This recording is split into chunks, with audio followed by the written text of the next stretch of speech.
নমস্কাৰ বন্ধুসকল, মই আজি আপোনালোকক এই ভিডিঅ'টোৰ জৰিয়তে 10টা বিজনেছ আইডিয়াৰ বিষয়ে ক'বলৈ ওলাইছোঁ। গোটেইকেইটা বিজনেছ আইডিয়াৰ বিষয়ে আপোনালোকক এই ভিডিঅ'টোৰ জৰিয়তে দিয়া হ'ব। একদম সহজ আৰু অলপ টকাৰেও আপোনালোকে কৰিব পাৰিব। সৰু কৰি আৰম্ভ কৰিব লাগিব, বেছি ডাঙৰকৈ কিন্তু নোৱাৰিব যদি কম টকাত কৰিব খোজে। আৰু আপোনালোকৰ হাতত যদি ধেৰ পুঁজি আছে তেনেহ'লে ডাইৰেক্ট ডাঙৰকৈ আপোনালোকে আৰম্ভ কৰিব পাৰিব।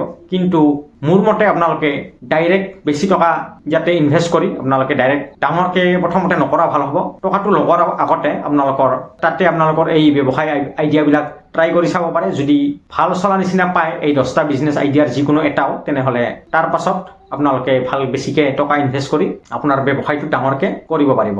এই 10টা কি বিজনেছ আইডিয়া গোটেইখিনি আপোনালোকে ভালদৰে বুজিবলৈ চেষ্টা কৰক। আৰু কিবা অসুবিধা থাকিলে বা কিবা যদি প্ৰশ্ন থাকে মোক আপোনালোকে কমেণ্ট বক্সত কমেণ্ট কৰি সুধিব পাৰিব। মই আপোনাৰ প্ৰতিটো কমেণ্টৰে উত্তৰ দিবলৈ চেষ্টা কৰিম। তো জানো আহক কি এই 10টা বিজনেছ আইডিয়া।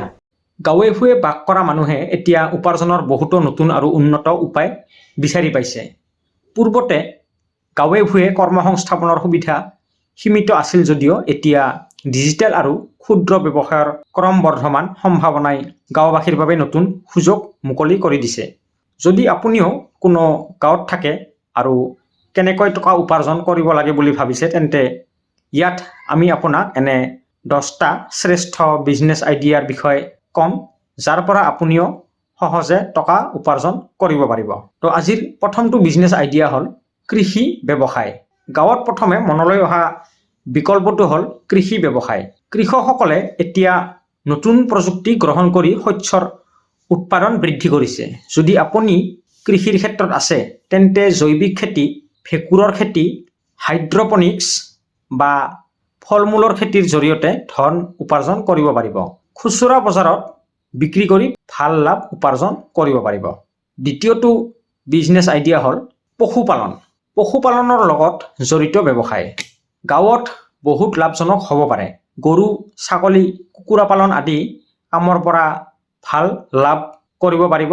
গাখীৰ, ঘিউ, মাংস, কণী আদি সামগ্ৰী সদায় যিকোনো জেগাতে বিক্ৰী হয়। আপুনি সীমিত বিনিয়োগেৰে এই ব্যৱসায় আৰম্ভ কৰিব পাৰে আৰু ইয়াক সম্প্ৰসাৰণ কৰিব পাৰে। 3 নম্বৰ বিজনেছ আইডিয়াটো হ'ল দুগ্ধজাত সামগ্ৰী। যদি আপোনাৰ গৰু বা ম'হ আছে, তেন্তে আপুনি দুগ্ধজাত সামগ্ৰীৰ ব্যৱসায় আৰম্ভ কৰিব পাৰে। ঘৰতে সতেজ গাখীৰ, ঘিউ, দৈ, পনীৰ উৎপাদন কৰি গাঁৱৰ বজাৰত বা ওচৰৰ চহৰত বিক্ৰী কৰিব পাৰে। এয়া লাভজনক আৰু সুস্থিৰ ব্যৱসায় হ'ব পাৰে। 4 নম্বৰ বিজনেছ আইডিয়াটো হ'ল টেইলৰিং আৰু গাৰ্মেণ্টছ। কাপোৰ টেইলাৰিং বা আন কাপোৰৰ ব্যৱসায় কৰাটো ধন উপাৰ্জনৰ এটা ভাল উপায় হ'ব পাৰে। আপুনি টেইলাৰিং আৰম্ভ কৰিব পাৰে আৰু কাপোৰ চিলাই কৰাৰ উপৰিও ডিজাইনিং, কাষ্টমাইজেশ্যন আৰু পেটাৰ্ণ মেকিঙো কৰিব পাৰে। আনকি সৰু ল'ৰা-ছোৱালী আৰু মহিলাৰ বাবে কাপোৰ বনাই বিক্ৰী কৰিব পাৰে। 5 নম্বৰ বিজনেছ আইডিয়াটো হ'ল গেলামালৰ দোকান। গাঁৱৰ আটাইতকৈ চাহিদা থকা ব্যৱসায়টো হ'ল গেলামালৰ দোকান। প্ৰতিটো ঘৰতে খাদ্য সামগ্ৰীৰ প্ৰয়োজন হয়। গতিকে এখন সৰু গেলামালৰ দোকান খুলিলে বহুত উপকাৰী হ'ব পাৰে। ইয়াত আপোনাৰ বিশেষ বিনিয়োগৰ প্ৰয়োজন নাই আৰু ইয়াৰ পৰা আপুনি সহজেই দৈনিক ভাল লাভ উপাৰ্জন কৰিব পাৰিব। 6 নম্বৰ বিজনেছ আইডিয়াটো হ'ল বিউটি পাৰ্লাৰ আৰু চেলুন। আজিকালি প্ৰতিগৰাকী মহিলা আৰু পুৰুষে নিজৰ ব্যক্তিগত যত্নৰ বাবে বিউটি পাৰ্লাৰৰ ওচৰলৈ যায়।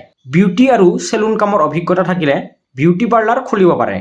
গাঁৱত সৰুকৈ আৰম্ভ কৰিব পাৰে আৰু গ্ৰাহক গোট খোৱাৰ পিছত বৃহৎ পৰিসৰ চলাব পাৰে। 7 নম্বৰ বিজনেছ আইডিয়াটো হ'ল অনলাইন ব্যৱসায়। আজিকালি মানুহে গাঁৱে ভূঞে ইণ্টাৰনেটৰ জৰিয়তে অনলাইন ব্যৱসায় আৰম্ভ কৰিছে। যদি আপোনাৰ কিছুমান বিশেষ দক্ষতা বা ডিজিটেল দক্ষতা আছে, তেন্তে আপুনি ফ্ৰিলান্সিং, এফিলিয়েট মাৰ্কেটিং বা অনলাইন টিউচনৰ দৰে ব্যৱসায়তো ধন উপাৰ্জন কৰিব পাৰে। আপুনি ঘৰতে বহি এই ব্যৱসায় আৰম্ভ কৰিব পাৰে আৰু ই-কমাৰ্চৰ দৰেও প্লেটফৰ্মত সামগ্ৰী বিক্ৰী কৰিব পাৰে। 8 নম্বৰ বিজনেছ আইডিয়াটো হ'ল মোবাইল সেৱা আৰু মেৰামতি। সকলোৰে হাতত স্মাৰ্টফোন আছে আৰু সকলোতে স্মাৰ্টফোন মেৰামতিৰ সেৱাও প্ৰয়োজন। যদি আপোনাৰ মোবাইল মেৰামতিৰ বিষয়ে কিছু জ্ঞান আছে, তেন্তে আপুনি মোবাইল সেৱা আৰু মেৰামতিৰ কাম আৰম্ভ কৰিব পাৰে। এই ব্যৱসায়ত বিনিয়োগ কম আৰু চাহিদা বেছি। এই ক্ষেত্ৰত আপুনিও প্ৰশিক্ষণ ল'ব পাৰে যাতে এই কামটো ভালদৰে শিকিব পাৰে। 9 নম্বৰ বিজনেছ আইডিয়াটো হ'ল মাছ পালন। গাঁও অঞ্চলত পানীৰ অভাৱ তেনেই কম। পানীৰ উৎসৰ প্ৰচুৰতা বেছি আছে, যাৰ বাবে মীন পালন এক উৎকৃষ্ট ব্যৱসায়িক ধাৰণাত পৰিণত হ'ব পাৰে। পুখুৰী বা আন পানীৰ উৎস ব্যৱহাৰ কৰিও মৎস্য পালন আৰম্ভ কৰিব পাৰে। মাছৰ চাহিদা বৃদ্ধি আৰু বিনিয়োগ কম হোৱাৰ লগে লগে এই ব্যৱসায়টোও আপোনাক ভাল লাভ দিব পাৰে। 10 নম্বৰ বিজনেছ আইডিয়াটো হ'ল মৌ উৎপাদন।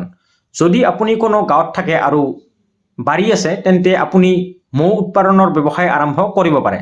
মৌ উৎপাদন আৰু বিক্ৰী এক সুস্থিৰ আৰু লাভজনক ব্যৱসায় হ'ব পাৰে। এই ব্যৱসায়টোৰ বাবে প্ৰাৰম্ভিকভাৱে কিছু বিনিয়োগৰ প্ৰয়োজন হয়, কিন্তু এবাৰ ছেটআপ কৰিলে ই উপাৰ্জনৰ এটা ভাল উপায় হৈ পৰিব পাৰে। এতিয়া গাঁওখনতো বহু সুযোগ আছে, যাৰ পৰা মানুহে ভাল টকা উপাৰ্জন কৰিব পাৰে। কৃষি সম্পৰ্কীয় ব্যৱসায়েই হওক বা যিকোনো ডিজিটেল ব্যৱসায়ৰ ধাৰণাই হওক, গাঁৱত এই সকলোবোৰৰ বাবে ভাল পৰিসৰ আছে। সঠিক দিশত কাম কৰি সঠিক পৰিকল্পনাৰে ব্যৱসায় আৰম্ভ কৰিলে গাঁৱত টকা উপাৰ্জনৰ লক্ষ্যত উপনীত হ'ব পাৰিব।